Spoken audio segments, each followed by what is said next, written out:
ఇంట్లో గిన్నెలు శుభ్రం చేస్తుంటే ఇంట్లో ఉన్న ఇద్దరు కోడళ్ళు వాళ్ళ భర్తల దగ్గరకు వెళ్లి, మీ అమ్మను ఈ పనులు పొద్దున చేసుకోమని చెప్పు, ఇప్పుడు డిస్టర్బెన్స్ గా ఉంది అని అంటారు. అప్పుడు పెద్ద కొడుకు రూంలో నుంచి వంటగది వైపు నడుస్తుండగా తమ్ముడు కూడా తోడు వస్తాడు. ఇద్దరూ కలిసి అమ్మ దగ్గరకు వెళ్లి గిన్నెలు శుభ్రం చేయడానికి సహాయపడతారు. అమ్మ వద్దని వారిస్తున్నా ఆవిడని తీసుకెళ్లి మంచం మీద కూర్చోబెట్టి, అమ్మా పొద్దున్నే మమ్మల్ని కూడా లేపు, మేము కూడా నీతో పాటు పూజ చేస్తాము, నాన్నగారితో పాటు వాకింగ్ కూడా వెళ్తాము అని అంటారు.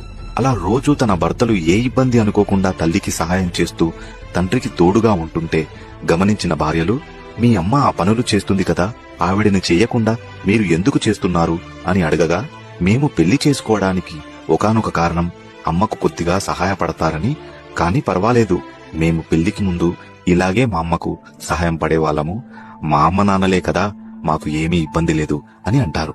మరుసటి రోజు కోడళ్లే ఇంటి పనులు పూర్తి చేయడం, అత్తమామలకు గౌరవం ఇవ్వడం మొదలుపెట్టారు.